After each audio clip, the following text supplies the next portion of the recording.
जिनका भी वजन नहीं बढ़ता, एक गिलास दूध में गाय का भैंस का ताजा दूध लिया, उसमें 1 चम्मच उस पाउडर का डालना है और 1 चम्मच देसी घी का। बहुत कम उम्र में ना छोटे छोटे बच्चों के बाल सफेद होने लग गए हैं। ठीक है, पहले तो हम बुजुर्गों में देखते थे, आधी लेडीज तो काम चोर है, घर के काम ना करने की वजह से लो बीपी की वजह से लेटी रहती हैं।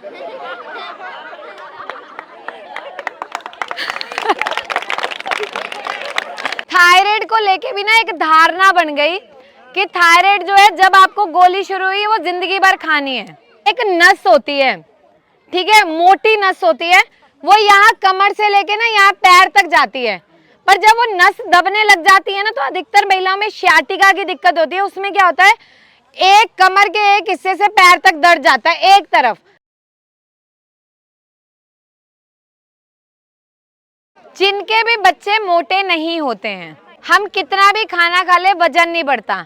आपने सिर्फ 2 चीजें करनी है अगले 2 महीने तक। एक तो सत्तू पीना है, चने का रेगुलर। चने का जो सत्तू आता है ना, अब तो गर्मी आ गई, काले चने होते हैं ना भुने हुए, उनका पाउडर को सत्तू बोलते हैं। उसको जब हम पीस के पाउडर बना लेते हैं ना, तो पानी लिया, उसमें थोड़ा सा घोला, नींबू डाला, उसको पी लिया। दूसरी चीज मखाने, मखाने लो, 100 ग्राम मखाने लेके देसी घी में भून लो, ठीक है, और उसमें आपने क्या करना है, खसखस, खसखस पता है ना सबको, 100 ग्राम मखाने में 50 ग्राम खसखस डाल के भून लेना है और उसका पाउडर बना के रख लो। जिनका भी वजन नहीं बढ़ता, 1 गिलास दूध में गाय का भैंस का ताजा दूध लिया, उसमें 1 चम्मच उस पाउडर का डालना है और 1 चम्मच देसी घी का, घोल के, चीनी नहीं डालनी, इसको रोजाना बच्चों को दो, तो जिन भी बच्चों का वजन नहीं बढ़ता वो बढ़ना शुरू हो जाएगा। ठीक है, और हाइट में भी ये हेल्प करता है आपकी। आपको क्या करना है, मखाने पता है सबको क्या होते हैं, आपने क्या करना है, 100 ग्राम मखाने लेने हैं और 50 ग्राम खसखस लेनी है। खसखस छोटे छोटे सीड्स होते हैं, ठीक है, इनको अच्छे से देसी घी में फ्राई कर लेना है और इनका पाउडर बना के रखना है। फिर 1 गिलास आपने दूध लेना है, उसमें 1 चम्मच पाउडर डालना है, 1 चम्मच देसी घी डालना है, घोल के पी लेना है बस। हाँ, और जो घी नहीं खाते वो स्किप कर सकते हैं, छोड़ देना है उसको। ठीक है, बहुत कम उम्र में ना छोटे छोटे बच्चों के बाल सफेद होने लग गए हैं। ठीक है, पहले तो हम बुजुर्गों में देखते थे, क्यों हो रहे हैं, हमारे शरीर में ना न्यूट्रिशन नहीं मिल रहा, और कई बार न्यूट्रिशन मिल रहा है, हम सब्जियां खाते हैं स्प्रे वाली, तरह तरह के शैम्पू का इस्तेमाल करते हैं ना ये सब चीजें। अच्छा, जिन भी बच्चों के बाल सफेद हो रहे हैं ना, उनको कोई भी माँ बाप शैम्पू मत लगाओ। आप लोग आंवला, रीठा, शिकाकाई, इनको लाके इनका पाउडर बना के रख लो घर पे।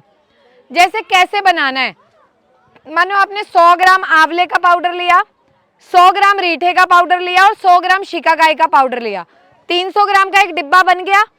बच्चे, आपको पता है कि बच्चे ने सुबह सर धोना है, ठीक है, इतना सा पाउडर थोड़ा सा पानी डाल के रात को एक लोहे की कटोरी में भिगो के रखना है, लोहे के बर्तन में। जो लेडीज हैं कोई भी कर सकता है इसको, ऐसा नहीं कि बच्चे ही। लोहे के बर्तन में रात को भिगो के रख दिया, आंवला, रीठा, शिकाकाई बराबर मात्रा में ले लिया। फिर जब नहाना है, सर धोना है, उससे 1 रात पहले लोहे के बर्तन में उस पाउडर में पानी मिला के उसको रख देना है। अगले दिन सुबह जब बच्चे ने नहाना है ना, तो अच्छे से बालों पे मालिश करी, 10-15 मिनट रखा और उसके बाद वो नहा ले, या आधा घंटा रख ले। उनके जो बिल्कुल बाल सफ़ेद हो रहे हैं वो कम होंगे, और जो सफ़ेद हुए ना उन्हें कलर वलर की ज़रूरत नहीं पड़ेगी, उतना उनके वो काले ही दिखेंगे। तो ये रोजाना करना है, इससे जो बाल सफ़ेद होते हैं वो होते हैं। और बहुत बच्चों में क्या होता है, नज़ले की वजह से कम उम्र में बाल सफ़ेद हो जाते हैं। जुकाम रहता है, गले में बलगम गिरती है, थोड़ी थोड़ी देर में ना वो खींचते हैं बलगम को अंदर। तो उन बच्चों में क्या करना है, सप्ताह में कम से कम 2 बार थोड़ा सा दही लेना है, दही में थोड़ी काली मिर्च डालनी है और उसका घोल ना उनके बालों पे लगा दो आधे घंटे के लिए, और फिर पानी से धो। अब बहुत सारे लोगों को लगेगा नज़ले में तो दही और ठंडक देगा, पर ये एक ऐसा नुस्खा है जो बहुत बढ़िया काम करता है। और जिनको नज़ला रहता है ना, बिल्कुल ताज़ी बनी हुई दही, 2 चम्मच दही में लगभग 10 काली मिर्च का चूरन डाल के उनको खिलाओ, नज़ले में बड़ा आराम मिलता है। दही अगर ताज़ा है तो वो कोई दिक्कत नहीं करेगा। जिनको भी बवासीर की शिकायत है, उन्हें दर्द ज़्यादा रहता है, पहली चीज, क्योंकि बवासीर में दर्द ज्यादा होता है, छाछ ज्यादा पीनी है, ठीक है। सीत ज्यादा पीनी है, उससे आराम मिलता है। दूसरी चीज, नारियल की जो जटा होती है ना, नारियल जो हम खाते हैं, छीलते हैं ना, उसकी जो जटा है, चूल्हा है सबके घर में, सबके घर में है ना, तो क्या करना है, नारियल की जटा को कोयले के ऊपर रख के ना उसकी भस्म सी बना लेनी है, उसका चूरा। फिर वो कूटना भी सबके घर में है। जब वो पूरा जल गया कोयलों के सेक से, कूटने में उसको अच्छे से ना 1-2 दिन घुमाते रहो, मर्दन कर लो अच्छे से। फिर जो आपकी सीत है ना, रोजाना उस जो चूरा बन गया उसका 1 चम्मच सीत में घोल के पीना है, लगभग 1 महीना। तो जिनको भी खून आता है ना, वो खून रुकने लग जाएगा, और जिनको दर्द रहता है, दर्द कम होगा, ठीक है। और जो चलने फिरने में दिक्कत होती है वो ठीक होगी, पेट साफ होने लगेगा, ठीक है। करोगे सब ये? अच्छा, अब कितनी लेडीज है जिनका बीपी की दिक्कत है?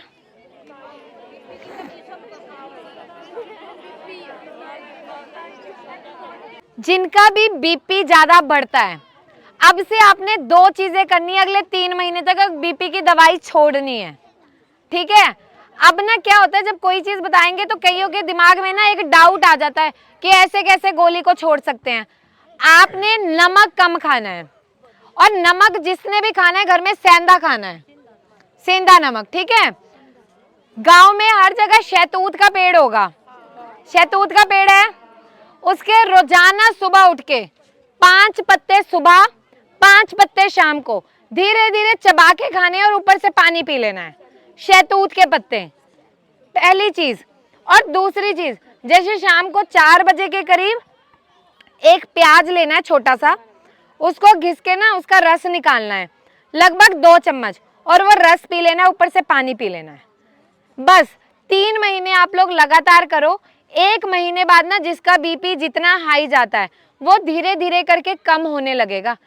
आप यकीन मानो, आपकी रसोई में हर वो चीज उपलब्ध है जो आपको बीमारियों से बचा सकती है।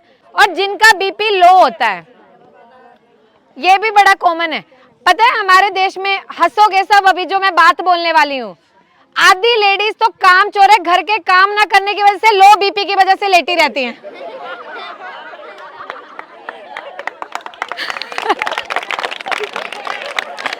सच बात है ये।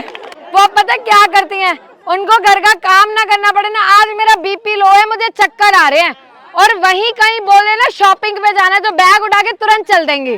अच्छा अब सुनो, चलो ये तो मजाक था, पर होता है। पता क्या, भगवान जो है ना वो हमारे कर्मों का देता है। हम जैसा नाटक करते हैं हम वैसा भरते हैं, ये सच्चाई है। तो अब से जो नाटक करता है वो करना बंद कर दे, नहीं तो किस दिन ऐसा लो होगा ना, पटाखा ही होगा एक ही बार, ठीक है, पता नहीं चलेगा। अब सुनो, जिनका बीपी लो होता है, आपने क्या करना है, बाजार से ना अश्वगंधा का चूर्ण लेना है। अश्वगंधा एक प्लांट होता है, ठीक है, बाजार से उसका चूर्ण लेना है, आराम से मिल जाता है। और रोजाना 1 चम्मच रात को सोने से पहले दूध के साथ लेना है। तो जिनका भी बीपी लो होता है वो धीरे धीरे करके थोड़ा ठीक होने लग जाएगा। अच्छा, अब आप लोगों को कोई ऐसी बीमारी जिसके बारे में पूछना हो? थायराइड। थायराइड को लेके भी ना एक धारणा बन गई कि थायराइड जो है, जब आपको गोली शुरू हुई वो जिंदगी भर खानी है। अगर मानो 100 लोग हैं ना, तो आप 90 लोगों का थायराइड जो है वो ठीक कर सकते हो। 10 लोगों में नहीं भी होता है, क्योंकि उनके अगर वहां की मांसपेशियां उतनी सही से काम नहीं कर रही, ग्लैंड बढ़िया काम नहीं कर रहा। उसमें क्या करना है, जिनको भी थायराइड है अमरूद ज्यादा खाना है, पहली चीज। दूसरी चीज, धनिया। आपने क्या करना है, चूल्हा सबके घर में है ही है, एक लोहे की कढ़ाई लेनी है और उसमें 100 ग्राम साबुत धनिया भून लेना है, और फिर उसका पाउडर बना के रख लेना है। उसके बाद 25-30 पत्ते अमरूद के लेने हैं, उसको भी हल्का सा उस पर सेक लगाना है, और वह जब सूखने लग गए उसका पाउडर बना लिया। धनिया का और इसका पाउडर मिक्स करके रख लिया। रोज रात को कोई भी कुल्हड़ ले लेना है, मिट्टी का बर्तन, उस मिट्टी के बर्तन में 1 चम्मच इसका पाउडर का 2 गिलास पानी में भिगो के रखना है। पूरी रात रह गया, सुबह उठ के इसको काढ़ के इसका काढ़ा बनाना है और खाली पेट पीना है। और इसके बाद जो आप गोली लेते हो, आधे घंटे बाद वो गोली ले ली। जब आप इसको रेगुलर करना शुरू करोगे ना, तो जो आप अपनी जांच कराते हो T3, T4, TSH की, जितना आपका गोली के साथ आता है, धीरे धीरे मानो किसी की 100 मिलीग्राम चल रही है वो 75 हो जाएगी, किसी की 75 है वो 50 हो जाएगी। और लगातार जब आप 6 महीने तक कर लोगे तो हो सकता है कि आपका थायराइड नॉर्मल आने लग जाए। तो ये सबको करना है, क्योंकि जिनको थायराइड रहता है उन्हें थकान बहुत रहती है, बाल बहुत झड़ते हैं, महीने में भी दिक्कत आती है। और लास्ट जो लेडीज में क्या होता है, हाथ पैर सुन्न होते हैं, ऐसे लगता है चींटियां चलती रह रही हैं, पैर की उंगलियों में भी हाथों में भी। थोड़ी देर ये जो हिस्से हैं यहाँ पे और पैर की उंगलियों में भी, तो वहां पे आप क्या कर सकते हो, अपना विटामिन B12 चेक कराना है। ठीक है, बहुत जरूरी है, अधिकतर महिलाओं में कम पाया जाता है। और इसके लिए करना क्या है, हरी सब्जियां ज्यादा खानी है। और रोजाना ना अपना, जैसे पालक हो गया, अब तो खैर मिलेगा नहीं, लेकिन हरी सब्जियों का ज्यादा से ज्यादा सेवन करना है। ठीक है। अच्छा, कितनी लेडीज है जिनको कमर से लेके पैर तक दर्द जाता है यहाँ पे? अच्छा, किसी ने श्याटिका की दिक्कत सुनी है? श्याटिका, श्याटिका आपको है? देखो, हमारी ना एक नस होती है, ठीक है, मोटी नस होती है, वो यहाँ कमर से लेके ना यहाँ पैर तक जाती है। पर जब वो नस दबने लग जाती है ना, तो अधिकतर महिलाओं में श्याटिका की दिक्कत होती है। उसमें क्या होता है, एक कमर के एक हिस्से से पैर तक दर्द जाता है एक तरफ, या किसी में, उनमें क्या करना है, बहुत बढ़िया काम करती है ये जो नुस्खा बता रही हूं मैं अभी आपको। आप देखो, मुश्किल तो है क्योंकि गौमूत्र हर कोई नहीं पी सकता, ठीक है, पर पीने वाले पीते हैं। जिनको भी श्याटिका की दिक्कत है ना, आपने 10 ml तिल का तेल लेना है और 10 ml गौमूत्र लेना है, दोनों को मिला के रात को सोने से पहले पीना है 1 महीने तक। आप लोग हवा, वात दोष जो बड़ा है, वात का शमन करता है। और जो नस दबी है, जिनको भी नसों की दिक्कत रहती है, झुनझुनाहट है, उसमें इतना बढ़िया काम करता है। तिल का काम ही वात का शमन करना है, हवा को निकालना है, वो इतना बढ़िया काम करेगा। 10 ml तिल का तेल और 10 ml गौमूत्र मिला के आप पियो। आप एक बार आप करके देखना, फिर आप मुझे बताना जो आप मुझे कह रहे हो, ठीक है। जितनी भी दर्द है सबको ये करना। कोई ऐसी महिला जिसे दाद, खाज, खुजली की दिक्कत रहती हो, यहाँ ज्यादा होती हो, जांघों में, यहाँ पे रहती है ना खुजली। अब जिनको भी खुजली ज्यादा रहती है, फंगल इन्फेक्शन है ज्यादा, आपको क्या करना है, साबुन नहीं लगाना। सबसे पहले जो भी पानी आप यूज करते हो, जिसमें नहाते हो, उसमें थोड़ा सा नमक डाल के नहाना है, पहली चीज। दूसरी चीज, दही और बेसन से रब करना है, या तो बेसन में थोड़ा सा पानी डाल के साबुन की तरह इस्तेमाल करना है। तीसरी चीज, जहां भी दांत बन रहे हैं, चकते बन रहे हैं, वहां पे एरंड का तेल लगाना है, ठीक है। 3 चीजें ये करनी है। जितना भी दांत है ना, उसमें आराम मिलने लग जाता है, जो खुजली होती है उसमें भी आराम मिलेगा, ठीक है। अब उन्होंने मेरे से पूछा मोटापा कैसे कम करें, बस वो चीज देखो, भूखे नहीं रहना, खाली पेट रहने से मोटापा कभी कम नहीं होता, ठीक है। आप लोग ना, जिसको मोटापा कम करना है, सुबह अपने फल खाओ, दोपहर को खाना खाओ, शाम का खाना 6 बजे तक खाना है और हल्का खाना है। 1 महीना सिर्फ ये करके देख लो, फिर अपने शरीर में फर्क देखना। कोई ऐसी कोई डाइट नहीं बनी दुनिया में, कोई ऐसी दवा नहीं है कि आज खाई कल को वजन कम हो गया, रातों रात हवा निकल गई शरीर की, कुछ नहीं है, सब बकवास है, समझ रहे हो। अपनी दिनचर्या में सुधार करना है, जितनी भूख उसका 70% खाना खाओ, धीरे धीरे शरीर। और अब देखो, मोटापा आने में तो 20-30 साल लग गए, अब हम सोचते हैं कि आज ही कम हो जाए, नहीं हो सकता, उसको जाने में भी समय लगेगा, पहले फैट गलेगा, फिर वो धीरे धीरे। और दूसरा क्या करना है, जिनको भी वजन कम करना है, आपने त्रिफला चूर्ण खाना शुरू करना है। रोजाना सुबह उठ के 1 चम्मच गर्म पानी से लेना है और सोने से पहले 1 चम्मच लेना है गर्म पानी से। अच्छा, आज से पहले ऐसा कभी हुआ है यहाँ पे, किसी ने समझाया? अब मेरा समझाना तब कामयाब होगा जब आप करोगे, लेकिन आप सबको ना धन्यवाद इनका बोलना चाहिए। आप आइए, ठीक है, क्योंकि उन्होंने एक पुरुष होके महिलाओं के लिए सोचा। आज के समय में एक महिला महिला की सबसे बड़ी दुश्मन है। कोई कुछ बढ़िया करता है ना, उसके ऐसी पेट में दर्द होती है, क्यों कर रही है। सच बात है ये, सबसे कड़वी चीज। किसी का बच्चा बढ़िया कर रहा है, अगली दूसरे की माँ को नींद नहीं आती 4 दिन, उसका बच्चा बढ़िया क्यों कर गया। इसीलिए हम तरक्की नहीं कर पाते। ठीक है, उन्होंने जब हमें फोन किया था, उन्होंने जो है ये कदम उठाया कि नहीं आप हमारे गांव में आके बताओ, यहाँ बहुत जरूरत है। तो उनको आप लोग शुक्रिया बोलिए और आप लोग अपने बच्चों का साथ दीजिए। ठीक है, अब से इस गांव में ये बदलाव आना चाहिए कि आपका बच्चा अपनी बीमारी को खुल के बोले तो आप हो नहीं करनी, सुनना है। ये घूंघट प्रथा बहुत पुरानी हो गई, अब इसको हटाओ। बच्चों में बदलाव तब आएगा जब बड़े बुजुर्ग खुद में बदलाव लेंगे।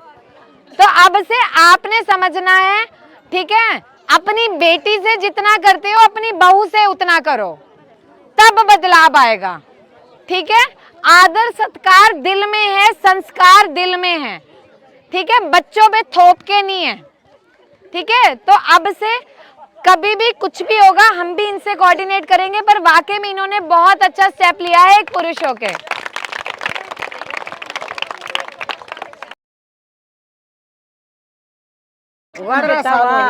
शुक्रिया।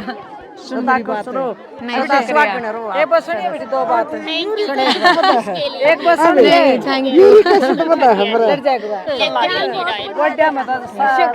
बताइए बेटी, मतलब ये ना मेरे असिस्टेंट का नंबर है, मैं यहाँ पे नंबर लिख रही हूँ।